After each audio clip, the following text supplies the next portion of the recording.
울고 왔다가 울리고 가죠. 그래서 나오면서 스트레스 받아서 울고, 가면서 다른 사람을 울리고 가면서 스트레스를 주고 갑니다. 그래서 우리의 인생은 스트레스로 시작해서 스트레스로 끝난다. 근데 스트레스 안 받는 사람 누가 있겠어요? 그럼 살면서 스트레스를 다 받게 돼 있어요. 성경에 스트레스는 말은 없습니다. 그런데 우리가 살다 보면은 그런 그 스트레스 받는다는 말을 갖다가 우리 선조들은 굉장히 그 실제적으로 그 만병의 원인이 스트레스라고 하는 걸 갖다가 그렇게 표현을 해요. 예를 들어서 어떤 불안한 일을 당하면은 스트레스를 받는 요인이 크게 세 가지인데, 첫 번째 불안한 일이 있을 때 어떻게 합니까? 가슴이 그냥 콩당콩당한다. 혹은 또 뭐 간이 콩알만해졌다. 뭐 그런 말을 쓰잖아요. 그래서 이제 불안한 상태. 이게 뭐가 잘못된 게 아닌가? 혹시 이러다 내가 죽는 게 아닌가? 뭐 이렇게 하다 보면 막 그냥 사람이 불안해질 수밖에 없죠. 그럴 때 그걸 갖다 불안하다는 표현보다 이 선조들은 그 어떤 우리의 그 신체에 어떤 장기적인 이상이 있는 걸로 그 이제 표현을 참 많이 했어요. 그 다음에는 이제 어떤 일을 하냐면 우리가 일하다가 뭐가 실패할 때 좌절하게 됩니다. 이제 그리고 내 의도대로 뭐가 잘 되지 않을 때 정말 그럴 때는 입맛이 떨어진다 그러죠. 또 그럴 때는 참 표현이 다양한 표현을 해요. 또 그냥 맥이 빠진다든가, 나 다 계획 세워놨는데 그 계획에다 수포로 돌아갔다든가, 또 뭐 열심히 일했는데 결과가 참 허사가 됐다든가, 뭐 그랬을 때 정말 우리가 맥 빠진다는 말이죠. 근데 맥이 빠지면은요 사람이 죽는 거예요. 그런 표현을 그렇게 표현을 했어요. 그런가 하면은요 이제 우리가 무슨 일이 있을 때 두 가지 중에 뭘 선택해야 하는 갈등이 있어요. 이 갈등을 할 때 참 사람들이 그 갈등은 계속해서 일어납니다. 여러분 지금도 갈등이 있어요. 그리고 또 아침에 나오면서도 갈등이 있어요. 우리가 쉽게 어떤 데서도 갈등이냐면요, 예수님께서 그 표현을 할 때 무엇을 먹을까, 무엇을 입을까, 뭐 하지 말라 그러죠? 염려하지 말라 그랬는데 그게 갈등하지 말라는 얘기죠. 그 무엇을 택할까? 이것이냐 저것이냐? 그럴 때 어떤 그 선택이죠. 그 선택을 할 때 우리가 이제 어떤 사람은 이거 선택했다가 이쪽에 선택했다, 이거 했다가 저렇게 했다가 왔다 갔다 하는 사람도 있잖아요. 그런 사람을 갖다 뭐라고 표현했냐? 간에 붙었다가 쓸개에 붙었다가 뭐 그렇잖아요. 또 어떤 사람을 갖다서 뭐 간도 없다, 뭐 쓸개도 빼줬다, 뭐 그런 표현을 많이 했어요. 그래서 우리의 선조들은 그런 표현을 스트레스 받는다는 표현보다는 그 상태를 그렇게 잘 표현을 했습니다. 그게 뭐냐면 그 우리의 삶에 그러한 계속적으로 일어나고 있다는 사실입니다.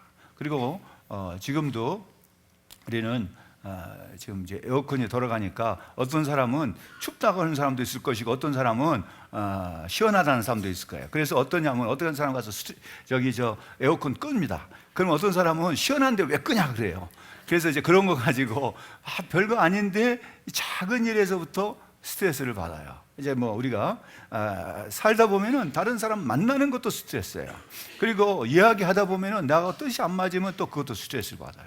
그 때문에 인간관계가 참 많이 이제 문제가 생기는데, 오늘 이 성경을 보면 이제 지난주에 이어서 계속해서 이제는데 요한복음 21장 이어서 이제 사도행전 넘어오잖아요. 그때 예수님의 제자들, 그 사람들은 갈릴리로 지금 돌아가 가지고서 그 고기를 잡았잖아요. 근데 이 사람들이 그 꿈이 다 깨져 버린 거예요. 그들의 그 계획했던 것들이 다 숲으로 돌아갔어요. 다른 말로 표현하면은 이제 실패자가 돼서 고향으로 돌아가요. 예수님 따라다녔으면은 3년 동안 따라다녔으면은 뭔가 금이환영, 아주 성공한 모습으로 가서 동네 사람들한테 이게 내가 이렇게 성공했습니다 하면서 뭔가 이게 나눠주면서 그래도 좀 폼이나 좀 잡아야 되는데, 기껏 3년 동안 쫓아다니다가 돌아온 모습이 아주 말이 아닌 거예요. 그리고 다시 또 고기나 잡으러 간다. 그랬을 때에 그야말로 이 사람들은 동네 사람들한테 얼마나 많은 이제 손가락질을 당한다든가 또 주변에 있는 이제 친척들이나 친구들한테 또 예수님 쫓아다니다 결국 이런 모습으로 돌아오려고 했냐? 비웃음거리가 됐을 거고 얼마나 많은 스트레스를 받았겠어요. 그런 그 제자들이 그 다음에 어떻게 됐을까? 이제 그 이야기가 사도행전에부터 시작이 됩니다. 그래서 오늘은 이제 요한복음 21장 이후에 그들의 모습이 어떻게 됐을까 하는 거죠. 근데 이 사도행전이라고 하면은 누가 기록했냐면 누가가 기록해서 누가 기록했다고요? 누가 기록했어요? 누가가 했어요. 누가가 기록한 책이 성경에 누가복음과 사도행전인데 아주 정확하게 거기에 이제 이름이 나옵니다. 그런데 이 기록할 때 이거 읽을 대상을 이제 염두에 두고 했어야 될 거 아니에요? 근데 누가복음도 그렇지만은 사도행전도 누구의 이름이 나오냐 하면은 사도행전 1장 1절에 누구의 이름이 제일 먼저 나옵니까?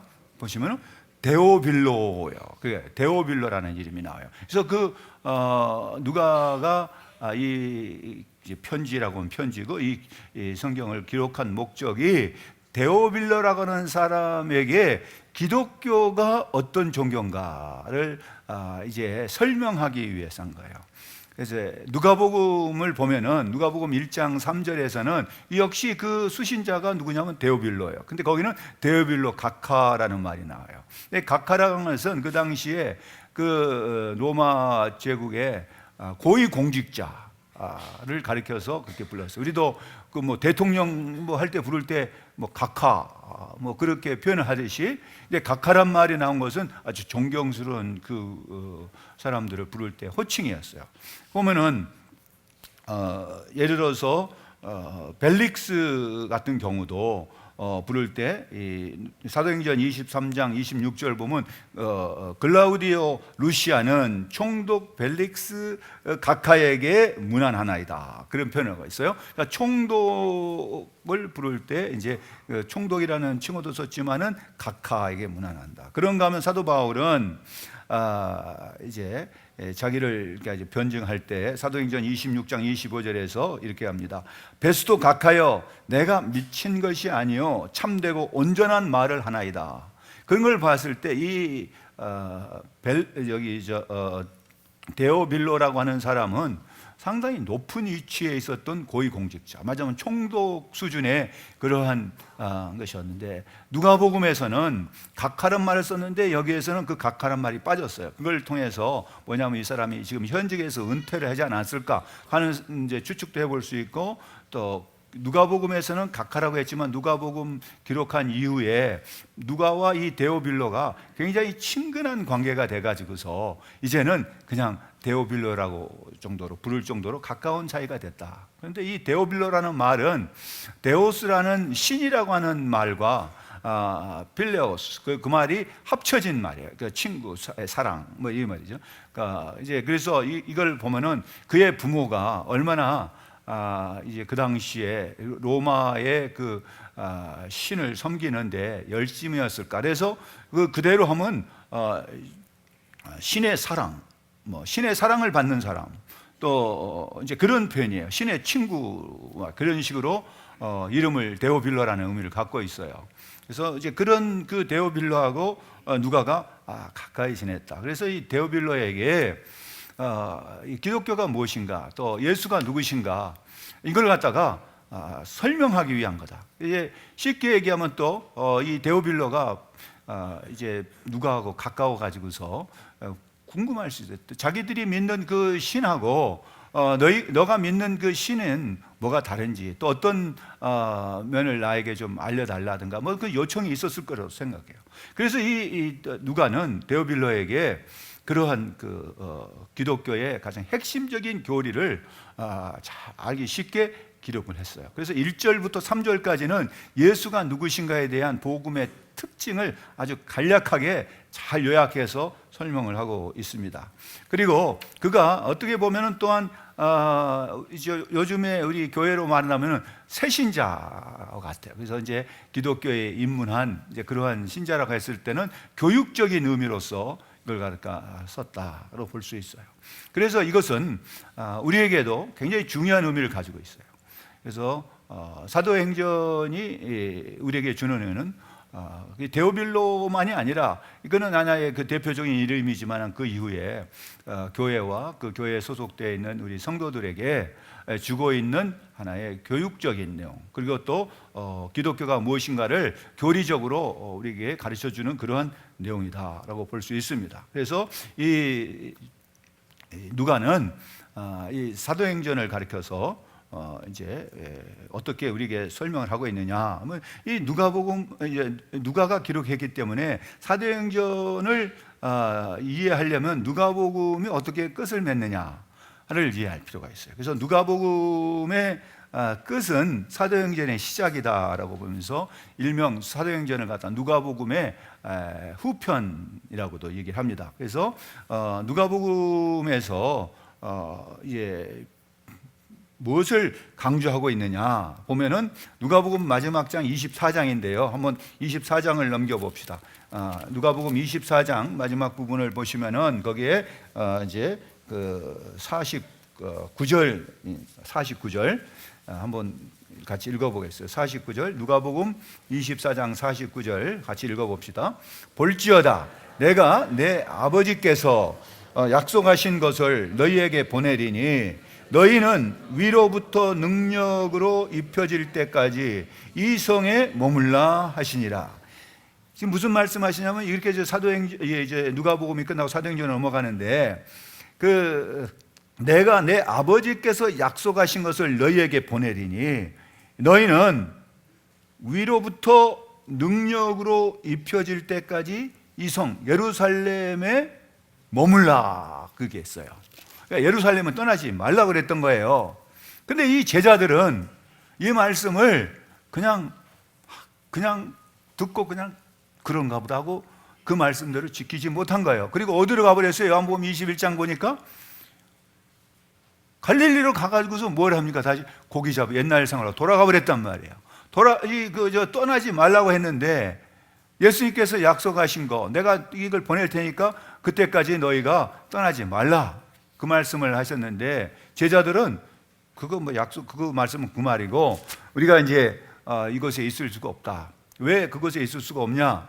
요한복음을 보시면은, 여러분 요한복음에 보시면은 무슨 말씀이 나온가 한번 요한복음 이제 통해서 그 당시 사람들의 그 모습이 얼마나 불안해했었는가를 잘 볼 수가 있는데요.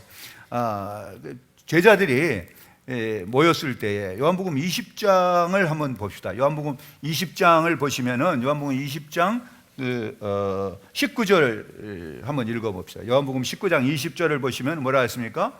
이날 곧 안식 후 첫날 저녁 때에 제자들이 유대인들을 두려워하여 모인 곳의 문들을 닫았더니 예수께서 오사 가운데 서서 이르시되 너희에게 평강이 있을지어다.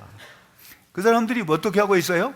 유대인들을 두려워해서 문들을 닫았다는 거예요. 그러니까 집에 있는 문들을 다 닫고 있는 거예요. 불안하다 보면 뭔가 이제 그 불안을 감추기 위해서 그 불안한 마음을 이렇게 표현했어요. 문들을 다 닫았다. 그 유대인들이 그러니까 두려워한다는 것은 그 예루살렘에서 예수님이 잡히셨고, 예루살렘에서 예수님이 십자가에 못 박아 죽으셨고, 그랬던 일이 있고, 베드로 같은 경우는 신문을 받으실 때에 너도 같이 있었지 않냐 했더니 모른다고 3번이나 부인했잖아요. 그래서 자기들도 잘못하면 잡히면 어떻게 돼요? 십자가에 죽을 수도 있다는 그 두려움 때문에, 불안함 때문에 문을 닫고 있었던 거예요. 근데 그곳에 있으라, 그 말이 귀에 들어왔을까요? 예수님이 죽으셨어요. 그런데 예수님이 다시 살아나셨습니다. 근데 그 예수님께서 제자들을 위해서 해준 것이 없어요. 뭐 살아났으면은 살아있을 때 내가 못 해줬지만 이제 내가 너희들한테 뭐 집 한 채씩 주겠다. 뭐 아니면은 사업이라도 하나씩 해라. 장사할 수 있도록 먹고 살 수 평생 먹고 살 수 있는 걸 내가 다 하나씩 주겠다. 뭐 이런 거 하나도 없어요. 그래 예수님이 여기서 나타났다 어느 때 또 없어져 버리네. 함께 같이 있지도 않아요. 그러다 보니 이제 뭡니까? 이 사람들은 예루살렘에 있다 보니까 항상 불안한 거예요. 나가면 유대인들이 이 사람 알아보고 저 갈릴리 사람들 예수님 따라하던 사람은 아니냐 해가지고서 어찌할 것 같으니까 이 사람들이 결국은 어디로 돌아갔냐면은 자기 고향으로 돌아간 거예요. 그런데 예수님과 같이 이제 다시 거기서 만나서 지난주에 그 설교 중에 다시 이제 예루살렘에 온 것으로 이제 사도행전 1장이 시작이 된 겁니다. 근데 그런 그 제자들에게 다시 여기서 무슨 말씀을 하는가? 한번 1장 4절, 사도행전 1장 4절을 보시면은 무슨 말씀을 해요? 사도와 함께 모이사 그들에게 분부하여 이르시되 예루살렘을 떠나지 말고 내게서 들은 바 아버지께서 약속하신 것을 기다리라. 내게서 들은 바, 내가 너희들한테 얘기했잖아. 누가복음에서 그렇게 얘기했던 그것을 떠나지 말고 기다리라. 예루살렘 떠나지 말고 기다리라는 거예요. 그래서 크게는 이제 명령이 두 가지예요. 예루살렘 떠나지 말고, 두 번째는 아버지 약속하신 기다리라. 기다리며, 그러니까 떠나지 말고 기다리라는 거예요. 근데 이 사람들에게는 이 말이 과연 그대로 들을 수가 있었을까? 여러분, 예루살렘은요 어떤 곳이냐? 그 말 그대로 하면은 평화의 도시입니다. 근데 이 평화의 도시가 제자들, 이 사도들이란 예수님이 특별히 택하신 사람들이에요. 예수님께서 택하신 사람들을 가리켜서 사도들이라고 그래요. 그리고 이제 예수님께 이제 배우겠다 따라다니던 사람은 제자라고 한다면은 오늘날에는 사도가 없습니다. 그런데 어떤 사람들은 뭐 사도라는 이름을 갖다 막 쓰면서 혼란스럽게 합니다. 이 시대는 사도의 시대가 아니에요.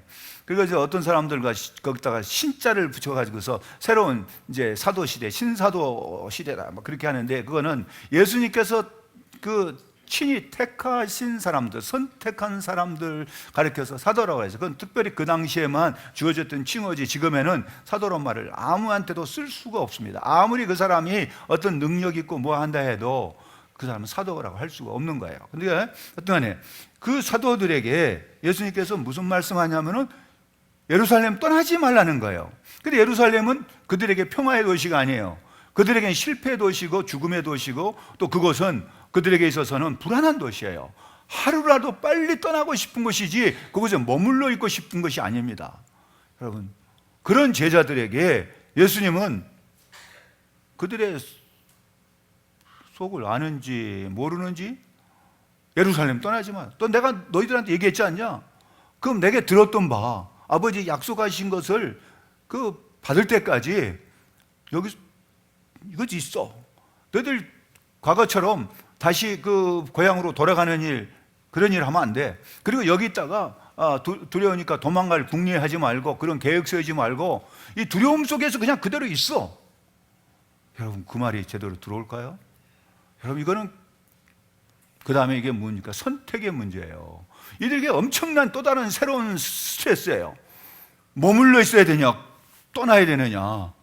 그곳에 있으면은 유대인들이 굉장히 두려운데 어찌 될런지 모르는 자기들의 그 앞날, 살런지 죽을런지도 모르고, 또 그렇다고 예수님이 항상 옆에 계시는 것도 아니고, 또 자기들이 어려우면 예수님이 나가서 막 막아준 것도 아니고, 또 그들은 예루살렘 출신들이 아니기 때문에 그곳에 있다 보면은 금방 표시가 나요. 어디 나가서 무슨 말하면 저 사람은 갈릴리 사람들, 그냥 그 소리만 들어, 말하는 것만 들어도 저 촌놈들이구나 금방 알아요.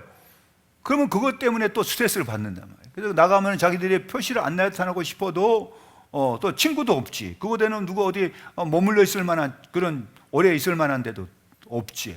그러다 보면은 생각하는 게 뭡니까? 여러분들은 어떻게 생각하겠어요? 하루라도 속히 예루살렘을 떠나고 싶은 거예요. 예루살렘에 있고 싶은 생각이 없을 거란 말이죠. 그런데 그 예루살렘에 있으라는 이야기는 무슨 얘기냐? 이게 도무지 우리의 신앙생활 하다가 말이 안 되는 것 같은 거 요구가 있어요. 전혀 이게 앞뒤가 안 맞는 얘기. 이걸 그래서 기독교가 독선이라고 얘기해요. 독선이란 말은 앞뒤 말이 안 맞는 말이에요. 그러니까 예를 들어서 이제 교회에서 지도자들을 가르쳐서 뭐라고 하냐면 섬기는 지도자다, 그런 말을 해요. 이제 영어로는 servant leader란 말을 하거든요. 근데 servant라는 섬긴다는, 섬기는 종하고 리더라는 말하고는 안 맞잖아요. 이 종하고 지도자하고는 안 맞는 거예요. 근데 이 말을 붙여가지고 예수님은 섬기는 지도자로 이 땅에 오셨다, 이제 그런 표현. 도대체 안 맞는 말이지. 이거는 사전에도 없는 그런 표현이 많이 나요. 그러니까 이 예수님께서 하셨던 제자들에게 하는 말은 이게 도무지 말이 앞뒤가 안 맞는 말을 하는 거예요. 예루살렘 떠나지 말라. 예루살렘 떠나야 되는데, 상황으로 봐서는 떠나야 되는데 떠나지 말라. 지금 우리가 지금 죽을 지경인데, 우리의 심령이 얼마나 힘들고 어려운데, 그렇기 때문에 문들을 다 닫고 있었는데 그들에 오셔서 너에게 평화가 있을 자 샬롬 하고 와요. 그런다고 그들 마음속에 평화가 있냐? 여러분, 평화 있을 수 없어요. 그들의 두려움의 대상은 바깥에 있는 유대인들이에요. 예수님이 있다고 해서 유대인들이 없어진 게 아니에요. 내가 예수를 믿는다고 해서 나를 힘들게 하고 어렵게 하는 그런 불안의 요소가 사라지는 게 아니에요. 여러분, 예수를 믿는다고 해서 나에게 새로운 희망이 막 바깥에서 막 일어나고 새로운 기적들이 바깥에서 막 일어나는 게 아니에요. 상황은 그대로 있단 말이에요. 바깥에 있는 유대인들, 예수를 잡아 죽였던 그 유대인들은 바깥에 그냥 그대로 있어요. 근데 그런 곳에 있으란 말이에요. 여러분 같으면 익숙했어요? 신앙생활 한다는 게, 여러분, 이게 꽃가마 타고 하는 게 아닙니다. 정말 힘든 거예요. 어려운 거예요. 여기서 우리는 이게 내 뜻대로 하느냐, 누구의 뜻대로 하느냐, 내가 원하는 대로 가느냐, 아니면 주님의 말씀대로 거기서 머무느냐, 이거 선택을 해야 되는 거죠. 그럴 때 엄청난 걸 포기를 해야 된다. 그 포기하지 않을 때는 어떻게 합니까? 내가 그냥 편안한 대로 가게 됩니다. 그런데 그때 무슨 얘기냐? 예수님은 지금 이 사람들에게 뭐가 없냐면은 마음에 평화가 없어요. 그뿐만 아니라 이 사람은 엄청난 스트레스 때문에 뭐냐? 실패자가 됐기 때문에 새로운 희망이 없어요.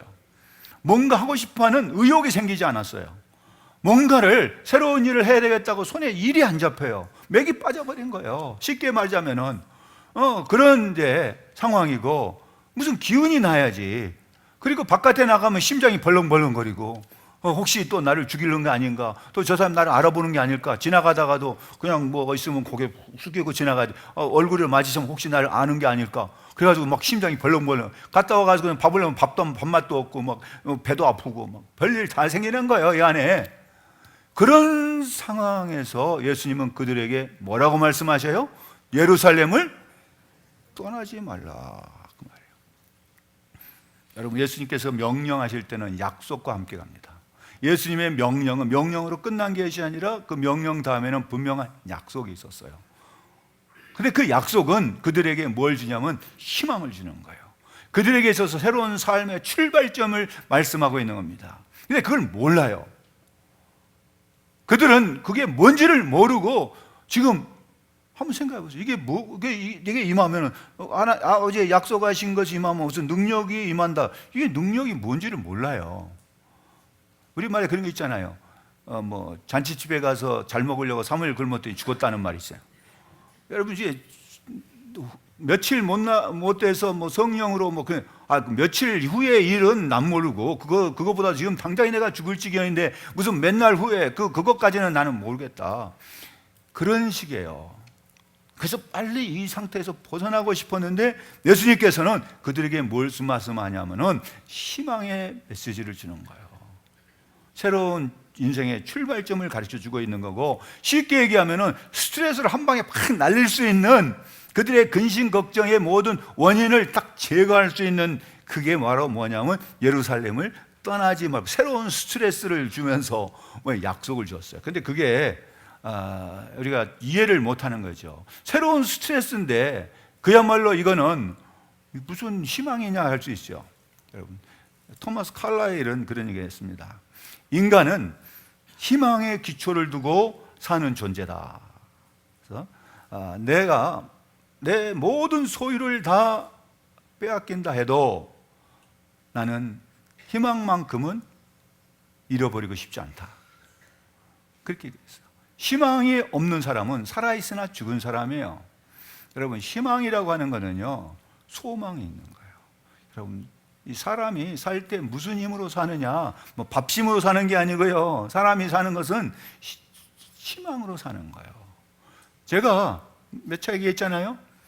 맥이 막 맥박 떨어지고 떨어질 때도, 그러다가 조금만 늦었으면 이게 삐 하고 갑니다. 그런데 막 팍팍 떨어질 때 그때 의사가 온 거예요. 그때 막 응급처치를 막 한 거예요. 왜? 왜 합니까? 지금 떨어지고 있기 때문에 희망이 있는 거예요. 뭔가 할 일이 있는 거예요. 그런데 그게 딱 끝나고 삐 하고 가면 손 놔버려요. 더 이상 할 일이 없잖아요. 소망이 없다는 얘기예요. 지금 떨어지고 있는 상태에서는 아직도 살아있으니까 뭐가 있어요? 희망이 있는 거예요. 희망이 있을 때는 뭔가를 한 거예요. 이제 그런, 말하자면 살아있다고 하는 자체가 우리에게는 뭡니까? 희망이 있다는 거예요. 그런데 우리가 희망이 없다고 하는 것은 주변이 희망이 없는 것이 아니고요, 주변 상황이 나를 버린 것이 아니고 내가 희망을 버렸기 때문에 세상에 희망이 없는 것처럼 보여요. 여러분, 내가 희망을 상실해버리면요, 세상은 살만한 것이 못 됩니다. 그 때문에 희망은 우리를 살게 하는 힘인 거예요. 그래서 이 철학적으로 사람을 가리켜서 호모 에스페란스라는 그 좀 말을 씁니다. 근데 그 말을 그대로 하면은 그 말의 뜻이 뭐냐면 희망의 존재라는 얘기예요. 여러분, 사람은 희망이 있을 때 존재가 있어요. 존재감이 살아있을 때 희망이 있는 것이고, 죽은 사람에게는 희망이 없어요. 무덤에 가가지고서 그 사람한테 일어나면 일어납니까? 희망이 없어요, 무덤에 있는 사람들은. 그러나 응급실에 죽어가는 사람한테는, 지금도 죽지 않은 사람, 죽어가고 있는 사람한테는 뭐가 있어요? 희망이 있어요. 그러니까 예수님이 이 제자들에게 그들의 상태를 보니까 지금 어떤 상태예요? 희망이 없는 상태, 죽어가고 있는 상태란 말이에요. 그들을 그대로 버려주지 않은 거예요. 그렇기 때문에 예수님께서는 그들에게, 말하자면 지금 의사 같으면 응급처치를 하는 거예요. 예루살렘을 떠나지 말아라. 예루살렘을 떠나면 너희는 죽는다. 예루살렘에 있으면서 내가 약속한 거, 아버지께서 약속한 거, 그 능력을 받아야 사는 거단 말이에요. 이 말씀은 그야말로 복음의 가장 중요한 핵심 중에 하나예요. 우리가 예수님께서 제자들 나는 이렇게 사랑한다는 표현을 직접적으로 하지 않았어요. 그러나 지금 말씀하잖아요. 여기서는 떠나지 말아라. 그리고 내가 약속해, 너희들에게 말했던 거 있잖아. 그 아버지께서 약속하신 것을 내가 보낼 테니까, 내가 줄 테니까 그걸 받아야, 그러면 바로 그때부터 희망이 있고 사는 길이 생기는 거예요. 희망 없는 상황이 나를 힘들게 하는 것이 아니고, 희망 없는 내가 나를 힘들게 합니다. 무슨 말씀이에요? 희망은 살아있는 사람에게는 희망이 있어요. 소망이 있어요. 살 소망. 여러분, 지금 내가 힘들고 어려워요. 고통스럽다고 하는 사람이 있습니다. 지금 상황이 너무나도 힘듭니다. 자녀들 때문에, 또 뭐 여러 가지 사업의 문제로, 건강의 문제로, 또 가정적인 문제로 정말 힘들어요. 이 상황을 나는 빨리 벗어나고 싶어요. 예루살렘을 나는 벗어나고 싶어요. 지금 그런 상황이 예루살렘과 같은 상황이에요. 이것을 나는 빨리 떠나고 싶어요. 주여, 나를 변화시켜주든지 예루살렘을 변화시켜주든지 하십시오. 그러고 싶을 때 예수님은 무슨 말씀하는가 하면, 예루살렘을 떠나지 말라는 거예요.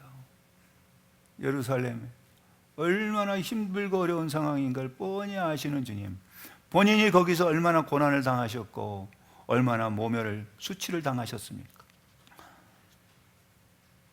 여러분, 어떤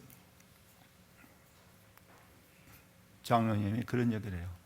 검찰청에 한번 가서 조사를 받고 나왔는데, 그 다음부터는 검찰청의 검자만 들어도 치가 떨리고, 운전하다가도 검찰청의 그 사인만 봐도 그 길로 가고 싶지 않고 다른 길로 돌아간다. 하면 그러한 곳이 어디냐? 이 제자들에게는, 예수님에게는 예루살렘이에요. 예루살렘에 옛자만 나와도 고개를 돌리고 싶은 곳인데, 그래서 떠나지 말라는 거예요. 되겠어요? 이해가 됩니까? 이 상황을 하루속히 벗어나고 싶어요. 하루속히 이 상황에서 자유롭고 싶은 거예요. 근데 예루살렘 떠나지 말라. 여러분, 이 말씀을 우리에게 했다면 나는 이 말씀을 어떻게 받아들일 것인가? 나는 이 말씀을 어떻게 내가 내 삶 속에다가 이거를 적용시킬 것인가?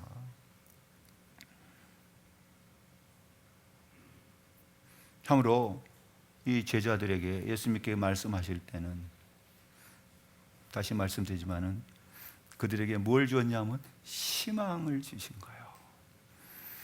독일의 나치 수용소, 아주 악명 높은 아이슈비츠 그 수용소에 유대인들이 거기에 포로를 해가지고서 얼마나 많은 사람들이 날마다 죽어갔습니까? 그런데 끝까지 죽지 않고 살아남은 의사가 있었어요. 그 사람에게 물어봤답니다. 당신은 어떻게 해서 이렇게 살아남을 수가 있었습니까? 했더니 나는 하루라도 희망을 버린 적이 없습니다. 그래서 그는 유리 조각으로 면도를 하고, 그 포로 수용소에서 면도는 뭐하러 하겠어요? 그 면도를 하고 했다는 거예요. 평상시와 같은 삶을 자기는 그곳에서 살았어. 그리고 희망을 결코 버리지 않았다. 희망을 버리지 않는 자에게는 뭐가 있어요? 삶의 기쁨이 있는 거예요. 내가 아무리 상황이 어렵다 할지라도, 사랑하는 성도들, 내가 지금 처해 있는 상황이 그걸 바라본 게 아니고 주님의 약속의 말씀이 나게 희망이에요. 제자들에게 예수님은 그걸 말씀한 거예요. 제자들에게 희망을 주신 거예요. 새로운 희망. 아버지의 약속하신 성령의 능력, 성령의 능력이 임하면은 스트레스니 뭐니 이런 것들이 모든 것이 변하여 새 사람이 된다. 새로운 삶을 살 수 있다는 거예요. 그래서 그것에 머물러 있어야 이유를 말씀하고 있습니다. 예루살렘은 예수님이 십자가에서 죽으심으로 우리를 구원했던 구원의 장소예요. 예수님께서 사망 권세를 다 이기시고 부활하신 승리의 장소예요. 그리고 예수님이 승천하셔서 다시 오시겠다고 하는 희망의 소망을 우리에게 주신 것이 예루살렘입니다. 우리의 믿는 가장 핵심적인 것이 예루살렘에서 일어났어요. 근데 거기서 어떤 지리적으로 어느 한 장소적인 개념보다는 그곳에 뭐가 생겨났냐? 교회가 생겨났어요. 교회의 시작이요. 예루살렘, 그것은 곧 영적으로는 그것이 교회입니다. 예루살렘에서 주님은 이 말씀을 하신 거예요. 떠나지 말라.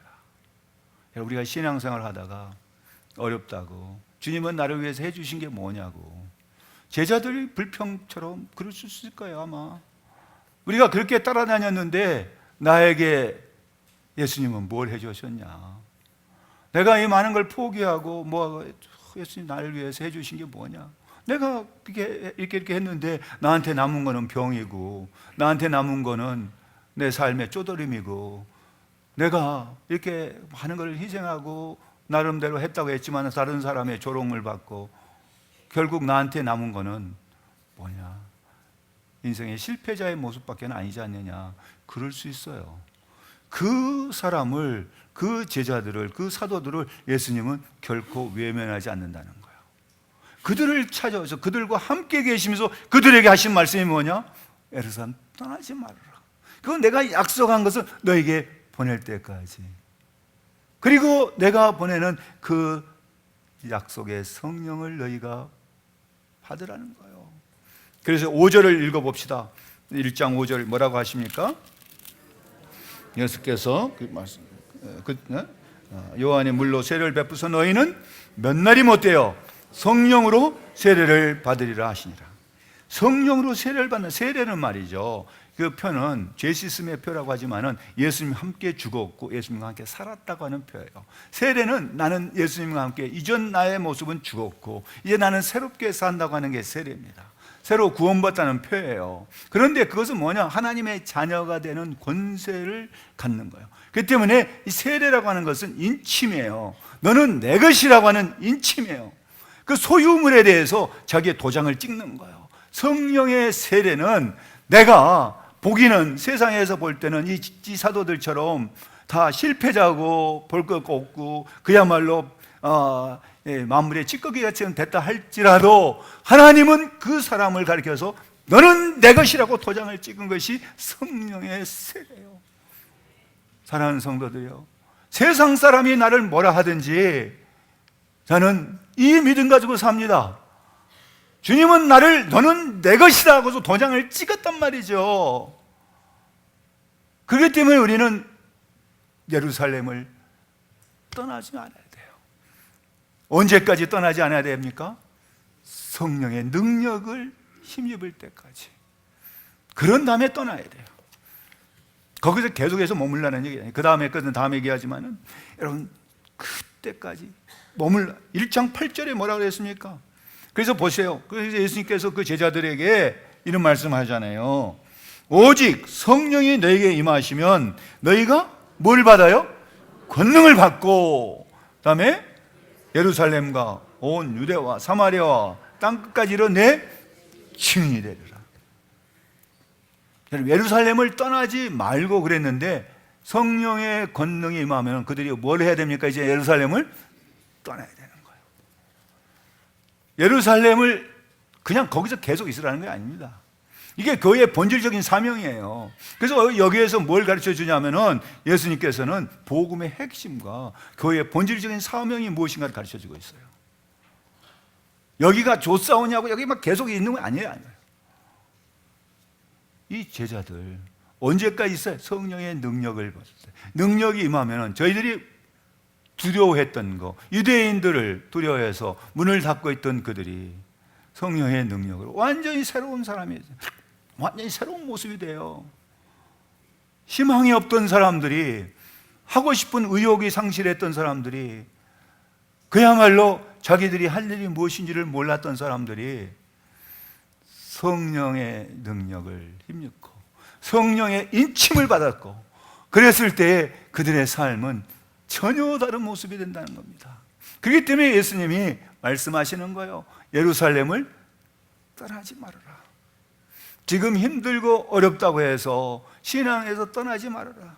지금 신앙생활 하다가 낙심된 일 있고 힘들다고 해서 신앙에 떠나지 말아라.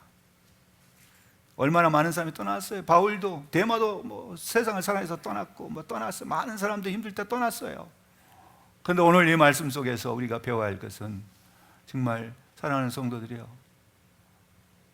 내 삶이 힘들고 어렵지만은 주님은 나를 끝까지 사랑하셔서 너는 내 것이라고는 성령의 인침을 우리에게 주셨어요. 그 성령의 인치심을 통해서 우리는 하나님의 자녀로서의 권세를 누리면서 세상에서 승리하며 복음의 증인으로 살기를 주 예수 그리스도로 축복합니다. 그럼 우리 새순교회가 되기를 바랍니다. 오늘부터 시작하는 말씀의 성회에서 여러분의 심령이 성령의 은혜로 충만하시기를 간절히 바랍니다. 기도하겠습니다. 하나님 아버지,